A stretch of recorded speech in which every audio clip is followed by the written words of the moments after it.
어. 근데 채소를 안 먹고 음. 고기만 먹으면 될까요? 안 될까요? 안 돼요. 안 되지요. 네. 그러니까 봐봐. 고기를 안 먹고 채소만 먹으면 될까요? 안 될까? 고기 안 먹고 채소만 먹으면 그것도 안 돼요. 같이 먹어야 돼. 안 되지. 네. 그러니까 네. 채소랑 고기랑 같이 먹어야 돼요. 네. 왜요? 왜냐면 고기만 먹으면 어떻게 돼요? 그러면 점점 뚱뚱해지고 네. 기분이 안 좋아. 아, 기분이 안 좋아요? 네. 채소를 먹고 고기만 먹으면 뭔가 응가가 조금 안 나와. 안 나와요. 왜? 그래갖고 배 아프지? 배 아파서 응가가 여기 막혀 있는 거야. 막혀 있는 거야. 그래갖고 점점 뚱뚱해지고 기분이 안 좋아. 아, 기분이 안 좋아요? 맞아요.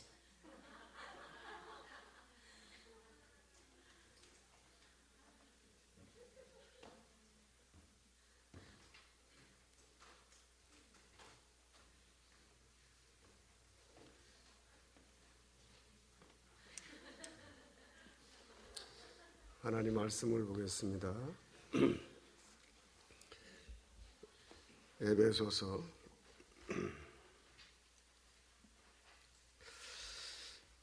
6장 1절에서 4절까지 신약성경 315페이지 제가 먼저 봉독하겠습니다. 나중에 여러분들이 합독해 주시기 바랍니다.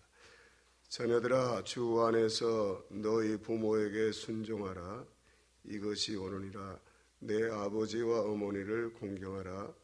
이것은 약속이 있는 첫 계명이니 이로써 내가 잘되고 땅에서 장수하리라. 또 아비들아, 너희 자녀를 노엽게 하지 말고 오직 주의 교훈과 훈계로 양육하라. 아멘. 다 같이 시작.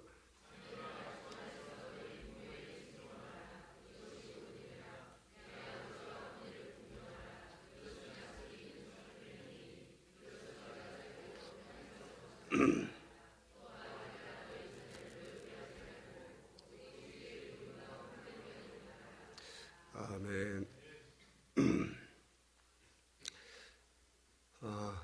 여름이 그냥 잠깐 봄이 지나가더니 지난주엔 한 여름이 온 것 같이 무더웠죠. 오늘은 또 비가 와서 조금 나은 것 같습니다. 오늘 예배를 통해 하나님 영광 받으시고 우리 안에 그 예배를 통해 하나님의 큰 은혜가 임하기를 주의를 축복합니다. 올 가정의 달을 맞이하고 또 오늘 어린이 주일을 맞이해서 우리 자녀들을 어떻게 우리가 사랑하고 축복할 것인지, 또 우리 가정이 어떻게 정말 행복이 넘치는 가정이 될 것인지 오늘 말씀을 잘 들으시고 그 말씀을 적용함으로 우리 가정이 진정 행복이 넘치는 그런 복된 가정들 되기를 주의 이름으로 축복합니다. 옆에 앞뒤에 성도들 인사합니다. 잘 나오셨습니다. 사랑합니다. 축복합니다. 인사를 시큰둥하게 하면 기분이 나빠요. 인사를 잘 하셔야죠. 예. 세상에서 아이들이 제일 예쁘죠. 예. 내 아이들도 예쁘지만 또 남의 아이들도 참 아이들은 예뻐요. 또 사람의 아이도 예쁘지만 짐승의 아이도 새끼들도 참 짐승의 새끼들도 얼마나 이쁩니까? 아이들은 창조주 하나님이 우리에게 주신 최고의 선물이고 또 축복이죠. 그리고 동시에 아이들은 우리에게 맡겨주신 가장 소중한 책임입니다. 그리고 사명이죠. 이 아이들을 어떻게 우리가 섬기고 하나님이 기뻐하는 아이로 키울 것인지 이 부모에게 주어진 막중한 책임이자 하나님의 사명이라고 할 수 있습니다. 어느 교회의 그 목사님이 교인 가정에 신방을 가셨습니다. 유치원에 다니는 딸이 있는 젊은 부부의 가정이었어요. 신방 예배를 드리고 이제 집에서 식사를 하게 되었습니다. 목사님은 아이가 얌전하게 앉아서 예배를 너무나 잘 드려서 기뻤어요. 그래서 식사 전에 물컵에다가 물을 한 잔 아이에게 따라 주었습니다. 그랬더니 아이가 물컵을 받아들고 목사님을 쳐다보면서 이렇게 말했습니다. 목사님, 건배. 야, 이게 이랬습니다. 그리고 그 다음에 또다시 아이가 말했습니다. 원샷. 그리고 그 다음에 이제 과간이 아닙니다. 마시고는 좋다. 술술 넘어간다. 아이가 이렇게 이야기를 했습니다. 너무나 황당했죠. 세상에는 볼 것도 많고 또 배울 것도 많습니다. 하지만 모든 것이 다 유익한 것은 아니죠. 우리는 아이들을 잘 가르치고 또 키워야 될 책임이 있습니다. 교회는 다음 세대를 하나님 말씀으로 잘 양육해서 하나님의 사람으로, 온전한 하나님의 사람으로 만들어서 하나님의 뜻을 온전히 이룰 수 있는 그런 다음 세대를 우리가 가르치고 준비시킬 책임이 또 교회에 있는 것이죠. 성경은 우리에게 마땅히 행할 길을 아이에게 가르치라고 말씀하고 있습니다. 그리하면 늙어도 그것을 떠나지 않게 될 것이다. 하나님이 하신 말씀입니다. 우리 아이들에게 중요한 것이 있다면 교육이죠. 왜냐하면 사람은 교육을 통해서 온전해지고 성숙한 사람이 될 수 있기 때문에, 교회도 교육을 통해서, 제자 훈련을 통해서 하나님의 뜻을 이룰 온전한 그리스도인으로 세워질 수 있습니다. 사람은 교육의 양과 질에 따라서 얼마든지 온전한 사람이 될 수 있는 그런 가능성이 모든 사람에게 열려있는 존재들이죠. 그렇기 때문에 교육은 절대로 포기할 수 없는 중요한 일입니다. 아마 우리 대한민국처럼 아이들 교육에 열정적인 나라가 지구상에 많지 않을 거예요. 미국의 오바마 대통령이 기회만 있으면 한국의 교육열에 대해서 입이 마르도록 칭찬하고 미국이 그것을 본받아야 된다. 한국 부모님들의 교육에 대한 그 열정들 오바마 대통령이 그렇게 부러워하고 있습니다. 우리 한국 사람들은 먹고 남은 돈으로 아이를 가르치는 것이 아니라 아이들을 가르치고 남는 돈으로 먹고 사는 민족입니다. 세상의 자녀 교육비를 우리 대한민국처럼 많이 지출하며 사는 나라가 이 지구상에 흔치 않습니다. 정말 우리 대한민국은 많은 교육비를 자녀들을 위해 쏟아붓습니다. 우리나라에 태어나 자란 아이들은 거의 모두가 다른 나라에서 태어난 아이들보다 엄청난 양의 교육을 받으며 자라납니다. 그런데 문제는 교육의 양도 중요하지만 교육의 내용, 즉 방향과 목적이 중요하죠. 그래서 성경은 마땅히 행할 길, 교육의 방향에 대해서 말씀하고 있습니다. 교육의 목적에 대해서 말씀하고 있죠. 가르치되 바로 가르쳐야 한다. 교육의 양도 중요하지만 마땅히 가르칠 것이 무엇이냐, 그 방향에 대해서, 목적에 대해서 성경은 이야기하고 있습니다. 다 함께 읽어봅니다. 시작. 마땅히 행할 길을 아이에게 가르치라. 그리하면 늙어도 그것을 떠나지 아니하리라. 그러면 우리 아이들에게 마땅히 가르쳐야 할 것은 무엇입니까? 율법입니다. 하나님의 법이죠. 즉 하나님의 말씀을 가르쳐야 한다는 것이죠. 율법은 곧 하나님의 말씀이고 하나님의 법이고 우리 삶의 법도가 되는 것이죠. 성경은 우리 아이들에게 하나님의 법, 하나님의 말씀을 마땅히 가르쳐야 한다고 성경은 우리에게 명하고 있습니다. 그렇다면 율법의, 즉 하나님의 말씀, 율법의 대강령은 무엇일까? 강령이란 말은 기본 정신, 핵심 요약을 말하는 것이죠. 율법은 613가지나 됩니다. 하나님의 법이죠. 우리 삶에 반드시 지켜야 될 법칙입니다. 613가지의 율법이 있는데 그 중에 하라고 한 하나님의 명령 계명이 있습니다. 하라, 이것이 248개고요. 그리고 금지 계명이 있죠. 하지 말라고 하는 것이 355개입니다. 613개의 율법에 그 모든 것들을 우리가 다 지킬 수 없죠. 그런데 요약하면 두 가지죠.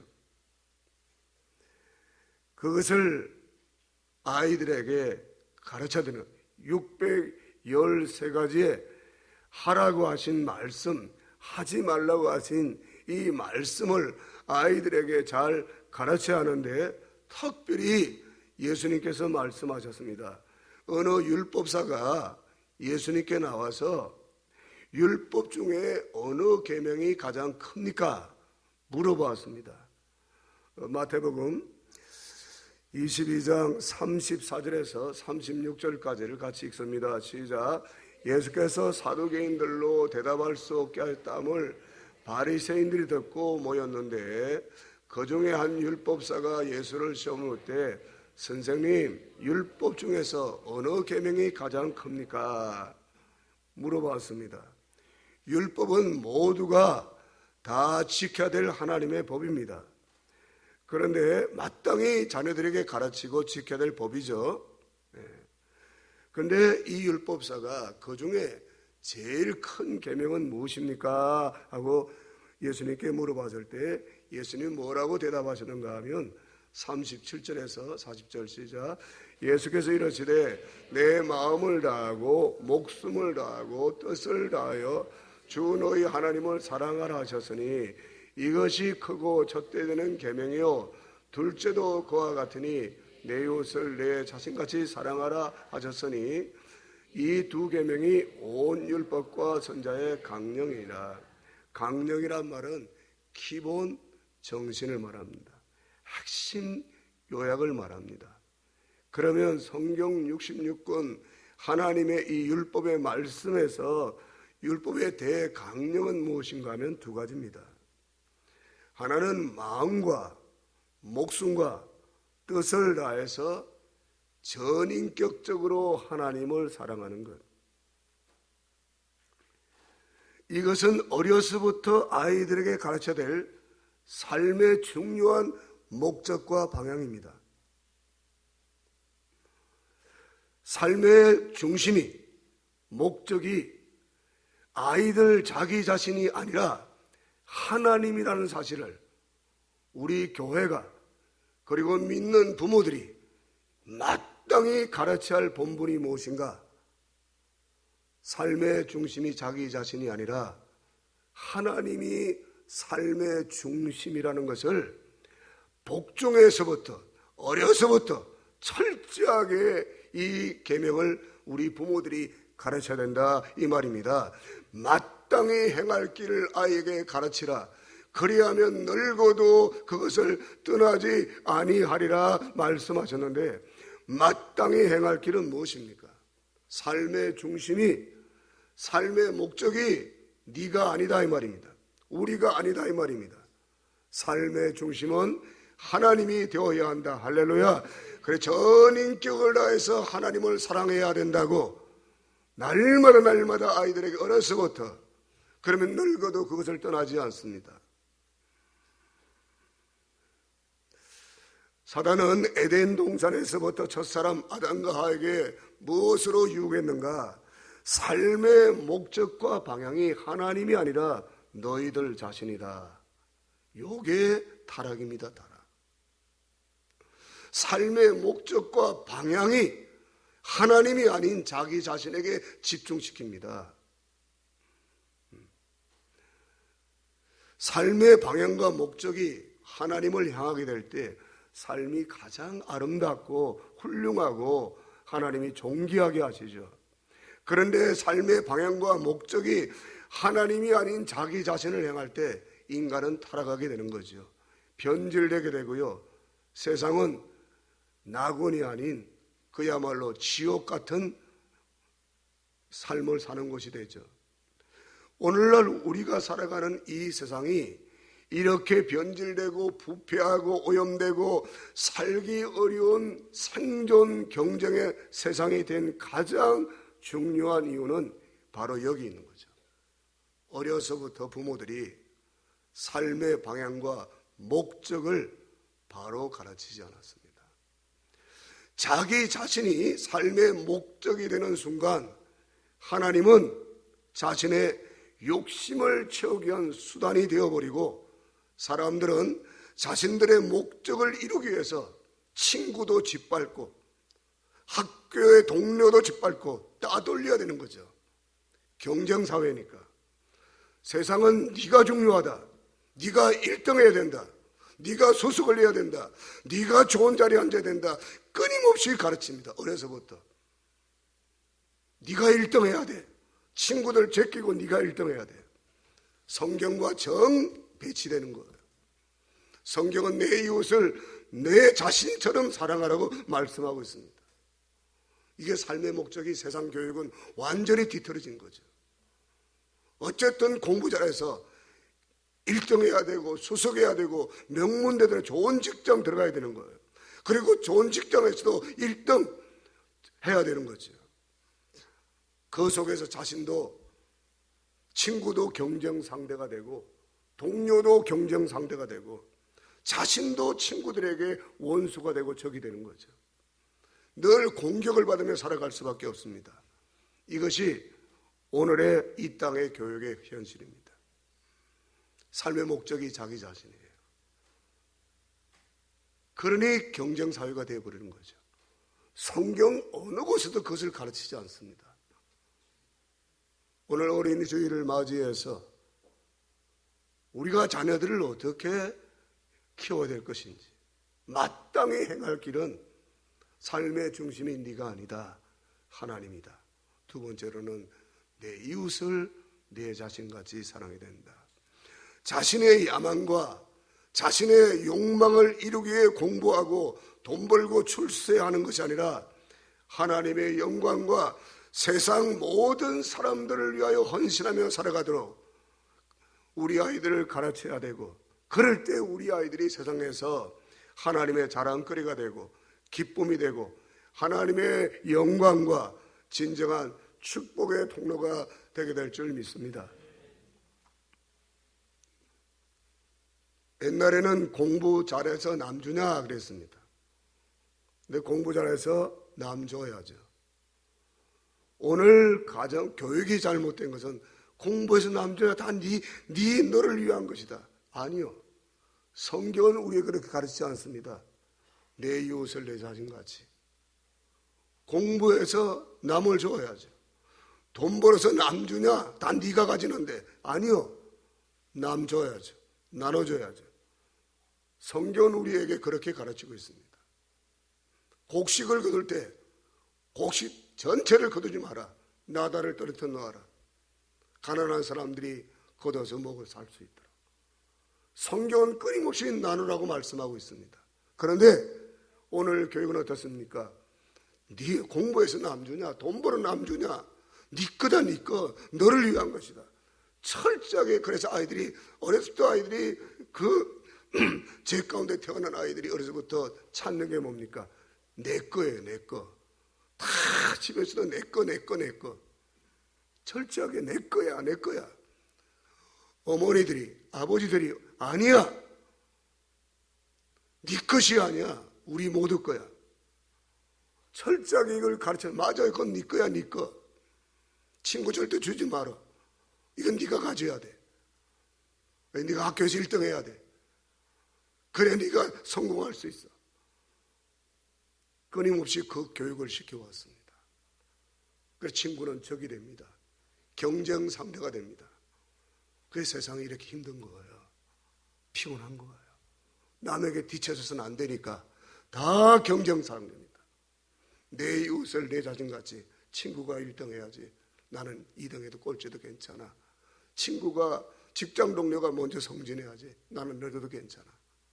내 이웃을 내 자신까지 사랑하라고 그랬는데 어떻습니까? 오늘 이 땅의 교육이 어떻습니까?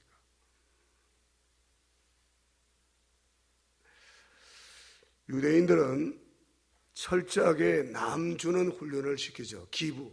이 기부 문화가 세상에 유대인들을 통해서 시작되게 된 거죠. 뭐 정확하게는 모르지만 거의 자신들은 30-40%를 기부하는 다 수입을 다 내놓는다고 합니다.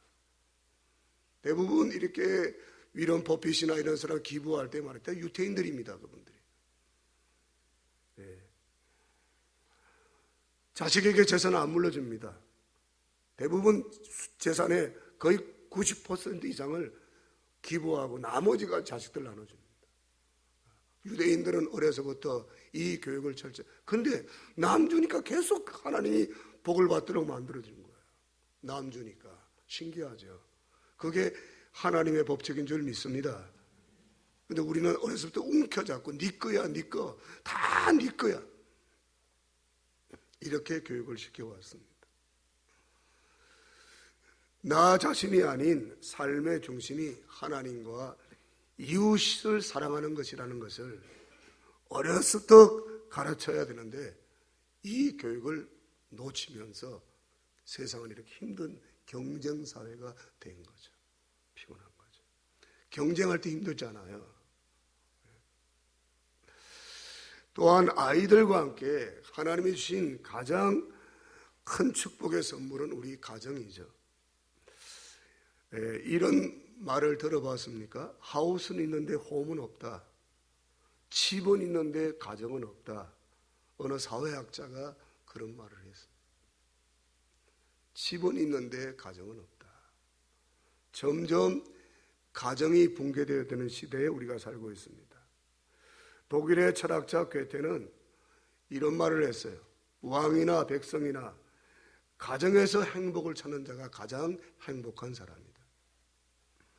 그리고 러시아의 여러분 문학가 톨스토이는 가정에서 행복을 찾을 수 없다면 어디에서도 행복을 얻을 수 없다고 말했습니다.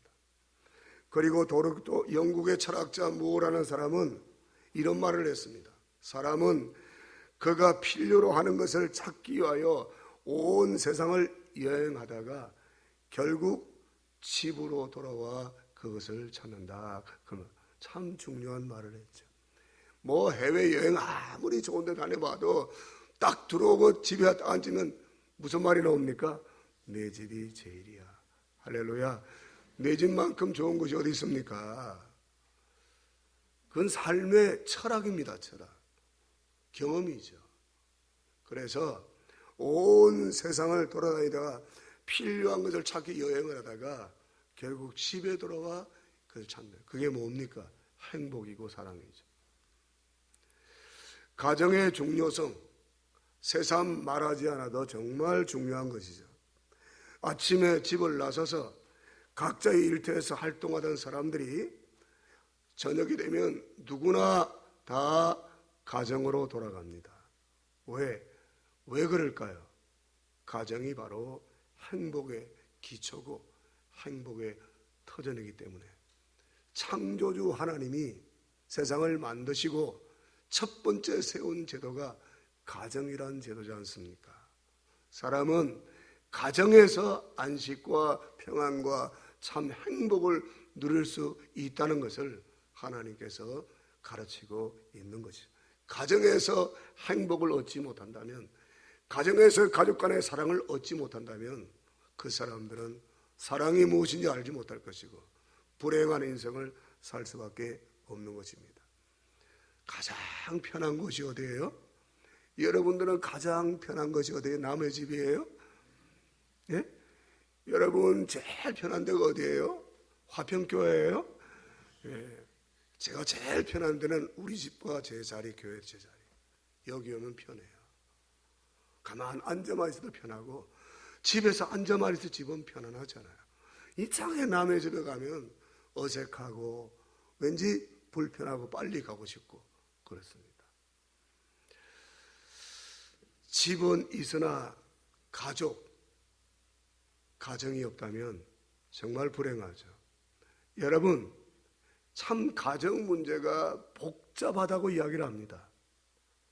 가정 문제가 참 복잡하다 이러는데 가정 문제가 복잡합니까? 아닙니다. 복잡하게 사니까 복잡한 거예요. 단순합니다.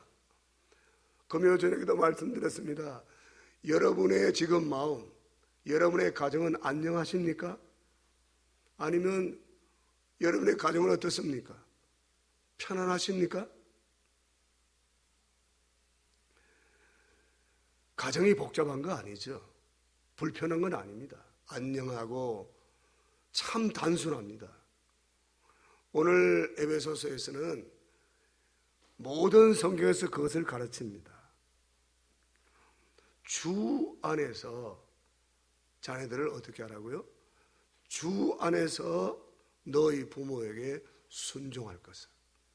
그리고 4절에는 너희 자녀를 오직 주의 교양과 훈계로, 즉 주님의 사랑과 주님 말씀으로 양육할 것을, 주 안에서 부모에게 순종할 것을 명령하고 있습니다.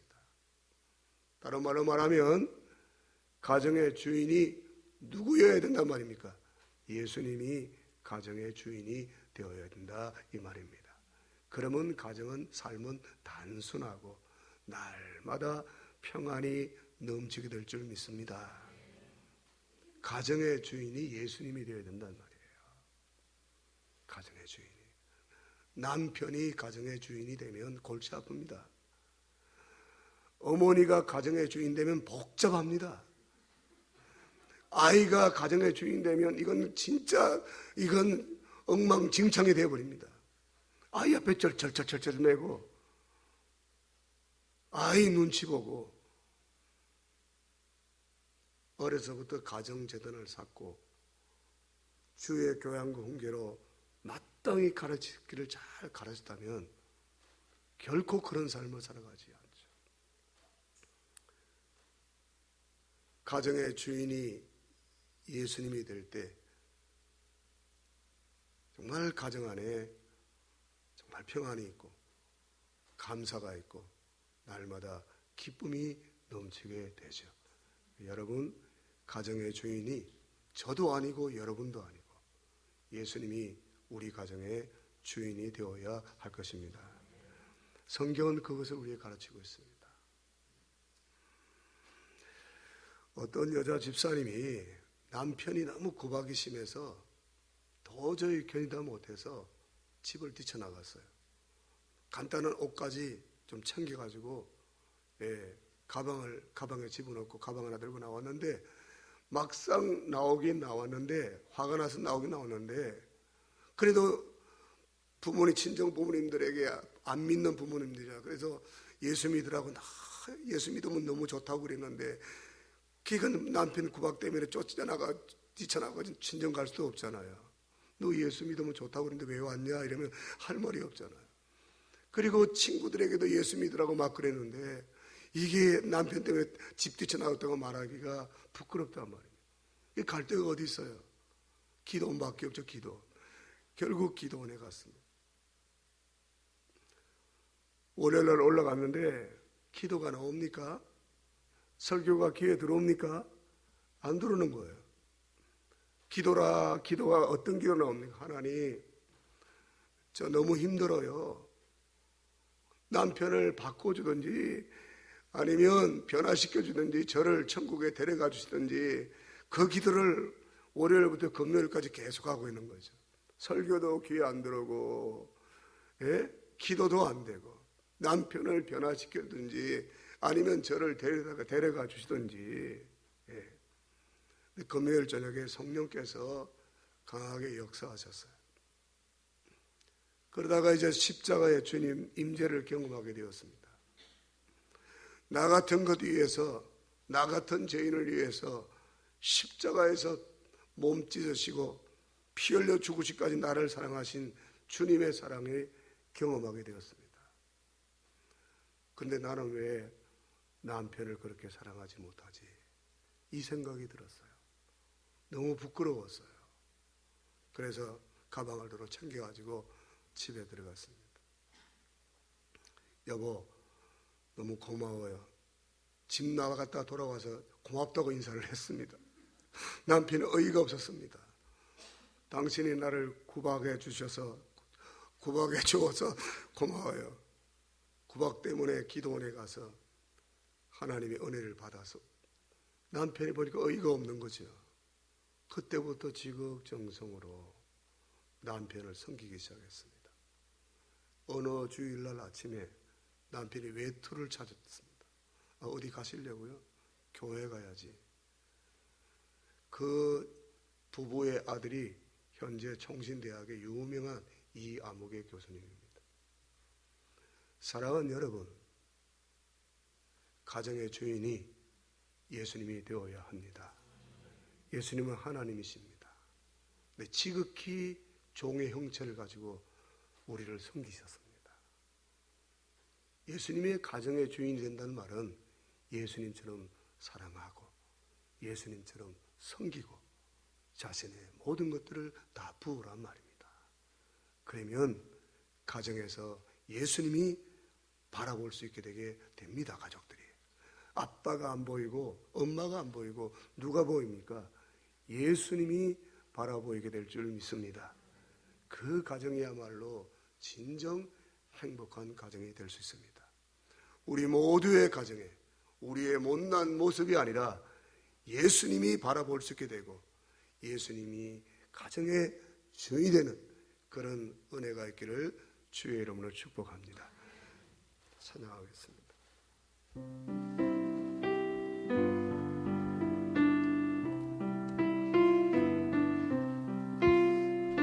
사천